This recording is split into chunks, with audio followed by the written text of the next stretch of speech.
Korata చెన్నక barrage కింద ఇక ఆయకట్టుకు సాగునీరు అందుతుందని Adilabad Congress party assembly incharge Kandi Srinivasa Reddy తెలిపారు. సీఎం రేవంత్ రెడ్డి హత్తిఘాట్ వద్ద పంప్ హౌస్ ప్రారంభించడం పట్ల హర్షం వ్యక్తం చేశారు. శనివారం బోరజ్ మండల కేంద్రంలో జరిగిన భారీ చేరికల కార్యక్రమానికి ఆయన హాజరయ్యారు. బోరజ్ మండల కేంద్రంలోని శాంతన్ రావు సిర్సన్నలో నాయుడు ప్రకాష్ ఆధ్వర్యంలో 2 గ్రామాల నుండి బీఆర్ఎస్ బీజేపీ నాయకులు కార్యకర్తలు పెద్ద సంఖ్యలో కంది శ్రీనివాసరెడ్డి సమక్షంలో కాంగ్రెస్ పార్టీలో చేరారు. వారందరికీ కండువాలు కప్పి కాంగ్రెస్ పార్టీలోకి స్వాగతించారు. ప్రభుత్వ సంక్షేమ పథకాల అమలుకు ఆకర్షితులై సీఎం రేవంత్ అన్న సుపరిపాలన చూసి గ్రామాల నుండి కాంగ్రెస్ పార్టీలోకి చేరుతుండటం శుభ పరిమాణమని తెలిపారు. తెలంగాణలోని కాంగ్రెస్ ప్రభుత్వం అన్ని వర్గాల సంక్షేమాన్ని కాంక్షించి ప్రజాపాలన అందిస్తుందని తెలియజేశారు. ఆదిలాబాద్పై సీఎం రేవంత్ ప్రత్యేక దృష్టి పెట్టి అభివృద్ధి చేయనున్నారని తెలిపారు. నిర్మల్ సభలో ఆదిలాబాద్కు వరాలు కురిపించారన్నారు. ఇప్పటికే మహిళలకు ఉచిత బస్సు ప్రయాణం, 200 యూనిట్ల వరకు ఉచిత current, 500కే gas cylinder, Rythu Bharosa, రుణమాఫీ, స్వయం సహాయక సంఘాలకు వడ్డీ లేని రుణాలు, పేదలకు సన్నబియ్యం, 10 లక్షల వరకు ఆరోగ్యశ్రీ బీమా లాంటి అనేక సంక్షేమ పథకాలతో ప్రజాపాలన అందిస్తుందన్నారు.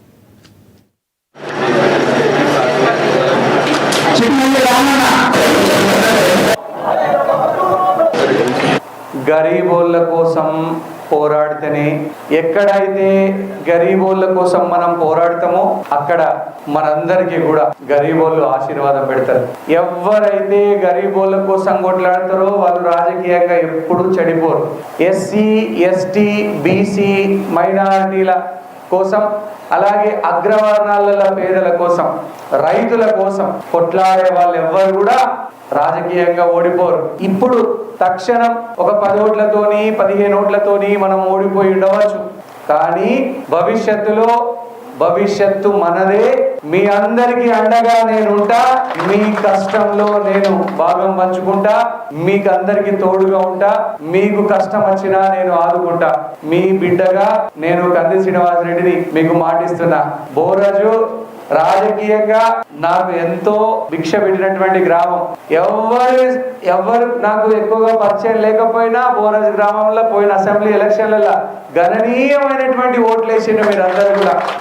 ఈ గ్రామంలో మనకు ఒకప్పుడు ఓట్లు బాగా తక్కువ పడుతుండే.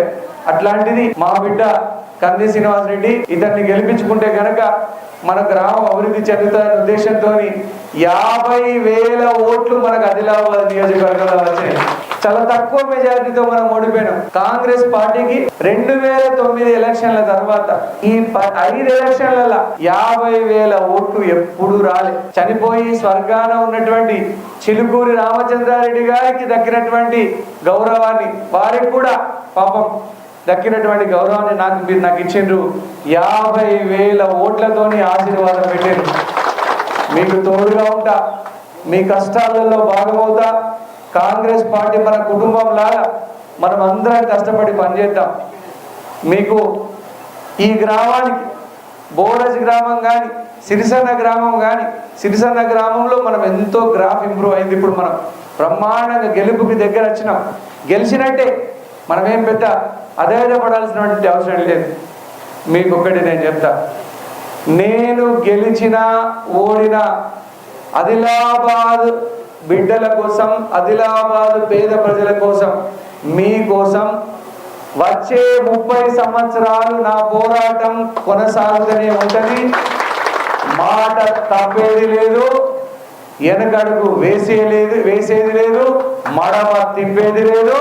మీ అందరికీ తోడుగా, మీ కష్టాలలో భాగమవుతూ, మీ అందరి అడుగులో అడుగునై మీతో పేద ప్రజల కోసం, పేద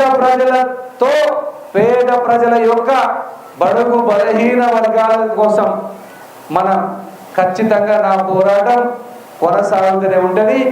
ఈరోజు మా తమ్ముళ్ళు చిట్టిమల్ల నారాయణ గారు, అరుగుల శైలేష్ రెడ్డి గారి జాయినింగ్ తోని కాంగ్రెస్ పార్టీ కళ జరిగింది ఈ ఊర్లో. నిన్నటి వరకు మా రాజారెడ్డి సాబు, రాజేశ్వర్ లాంటి ఇంకా మరికొంతమంది బ్రహ్మాండమైనటువంటి లీడర్లు ఉంటే ఇప్పుడు మన బలం పెరిగింది. మనం ఇప్పుడు బోరజ్లా నంబర్ 1 పార్టీ కాబోతా ఉన్నాము, కాంగ్రెస్ పార్టీ. అట్లనే సిరిసిల్ల తోడి చిన్న రాజన్న గారు, సలీం గారు, మన పుష్పక్క వీళ్ళ జాయినింగ్ తోని సిరిసిల్ల ఇప్పుడు ప్రకాష్ అన్న వాళ్ళ ఆధ్వర్యంలో ఇంకా ఈ రోజు మనం మళ్ళా ముందుకు వెళ్తా ఉన్నాము. సిరిసన్నలు కూడా గట్టిగా మనం అభివృద్ధికి, ఇప్పుడు ఈ కాంగ్రెస్ పార్టీ మంచి అభివృద్ధికి వచ్చింది, మంచి ఉన్నతికి వచ్చింది. మనం అందరం కూడా ఇప్పుడు చేయాల్సిన పని ప్రజలతో ప్రేమగా ఉండడం. తక్కువ ఓట్లు పడే గ్రామాలలో కూడా ఈ రోజు బ్రహ్మాండంగా మనం గెలుచుకున్నాం. మీ అందరికి ఒకటే చెప్తా ఉన్నా, మీరు ఎవ్వరు కూడా అధైర్యపడద్దు. కాంగ్రెస్ పార్టీ ఒక్కటే గరీబోళ్ళ పార్టీ, పేదల పార్టీ, ఎస్సీ ఎస్టీ బీసీ మైనారిటీలు అగ్రవర్ణాల పేదల్ని ఆదుకునేటువంటి పార్టీ. మీ బిడ్డగా నా కృషి ఒక్కటే, బోరజ్ గ్రామాన్ని, సిరిసన్న గ్రామాన్ని, బోరజ్ మండలాన్ని అద్భుతంగా అభివృద్ధి చేసేటువంటి బాధ్యత మనం తీసుకుందామని సందర్భంగా తెలియజేస్తా ఉన్నాం.